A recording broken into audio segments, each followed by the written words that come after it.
Magandang araw sa inyo mga kaibon, mga kalapatids. Welcome back sa aming channel.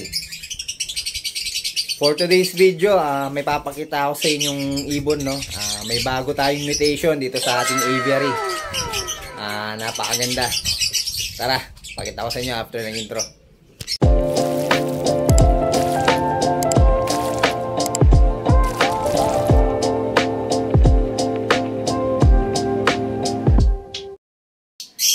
So guys, nakalagay pa dito yung bago nating mutation na ibon, no?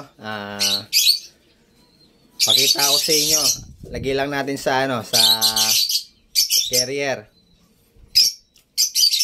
Bali itong ibon na to, na-swap natin sa sa kalapate, no, sa racing pigeon natin.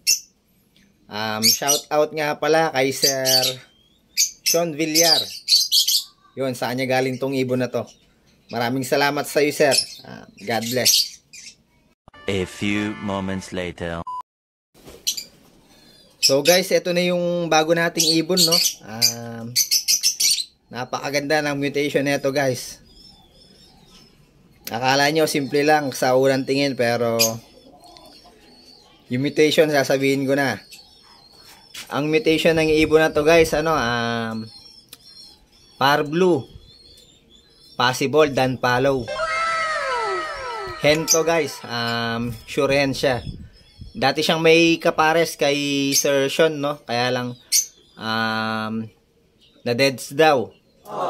Kaya yun, wala siyang may pares, kaya ina-out niya na. So naka-transaction na rin natin dati si Sir Sean sa kalapate. Tapos nga naghahanap siya ng hen na kalapate. So binigay natin yung pang racing pigeon natin sa kanya, no? Tapos na-swap natin dito sa ibon na to. So guys, ayun, no, nilagay muna natin siya dito sa pairing cage natin. Etong post dan natin. Tapos try natin siyang hanapan ng kapares. Kung di man ngayon, baka next year na, no, natin mahanapan ng kapares to. Kasi may kamahalan yung mga post dan na ibon. Mas maganda kung opaline post dan yung ipares natin sa kanya, para baka sakaling makapagpalabas tayo ng opaline dan follow. Guys, yun, no, maraming salamat kay Sir Sean Villar at tayo yung napili niya para magkaroon ng post dan dito sa aviary natin. Shout out sa iyo, Sir Sean Villar. Maraming salamat. God bless. Tapos update lang tayo dito sa mga ibon natin, no. Etong OPA fail follow project natin, malapit na ulit mag-egg. Binalik ko na lang siya dun sa kapares niya. Dahil ayaw makipag-band sa iba. Medyo magana yung puwit ng hen, kaya malapit na mangitlog to. Meron na naman tayong maipaparapol next clutch na ito, no. Kaya abangan nyo. Tapos dito sa back to back opa natin, medyo magana rin yung puwit ng hen, baka mangingitlog na to. Kaya yung mga pinapostan natin dito, i-harvest na natin. Tapos pagka harvest na ito, paparaffle na tayo, guys. Tapos dito naman sa back to back green opa natin dito, medyo malalaki na yung mga pinapostan natin sa kanila, no. Pero may balahibo ng konti, pero hindi pa nakalitaw kung anong kulay. Tapos dito may bago rin tayong ibon, back to back par blue opaline. Nesting na sila. Malapit na rin mangitlog to, guys. Kaya abangan nyo rin. Kada isa sa mga breeder ko, doon tayo magbibigay ng ipaparaffle natin, no. Kung ilan yung breeder ko, yun yung ipaparaffle natin. sana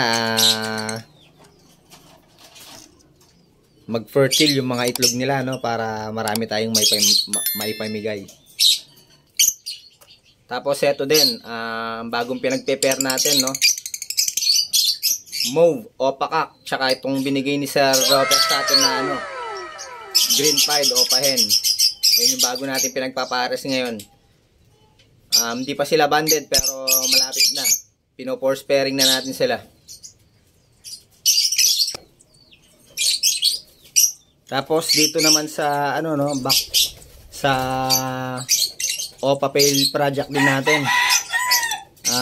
Mali pala yung naibigay ni Sir Richard. Naibon sa atin, no. Hindi siya opaline. Nung minsan lang natin napansin na hindi pala opaline tong blue pale follow na to. Bali ang ID niya ano, blue opaline split pale follow, ay blue pale follow split opaline. Yun yung ID niya, guys. Tapos di pa rin sila nagbaban nitong ano, no, netong sexling hen natin na blue opa split pale follow. Pero papalitan daw to, no, ni Sir Richard. Kaya napakabait na tao talaga ni Sir Richard, no, yung blue pale follow na to. Bali nagsend na siya sa atin ng picture ng ipapalit niya na pale follow na opaline. So guys, yun lang yung update sa ibunan natin ngayon, no. Maraming salamat sa inyo sa mga sumusuporta sa amin.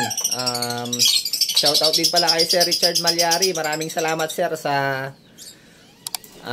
pangunawa mo. Pasensya na, di ko agad napansin yung ibon, no. Maraming salamat at papalitan mo yung ibon. Maraming salamat, sir. Tapos pala guys, bukas samahan nyo kami mag-abang ng kalapati natin, no, yung off color natin. Third lap na sa pare. Bali di ko alam kung saan yung third lap nila. Yung kapatid ko yung nagsasakay, no. Sa kanya kasi ibon yun, yung off color na yun. Pero bukas update ko kayo guys kapag nag-vlog tayo. Yun guys, hanggang dito na lang yung vlog natin ngayong araw na to. Sana huwag nyo kalimutan mag-follow at mag-subscribe sa aming Facebook page at YouTube channel. Maraming salamat mga kaibon, mga kalapatid. Ingat and God bless.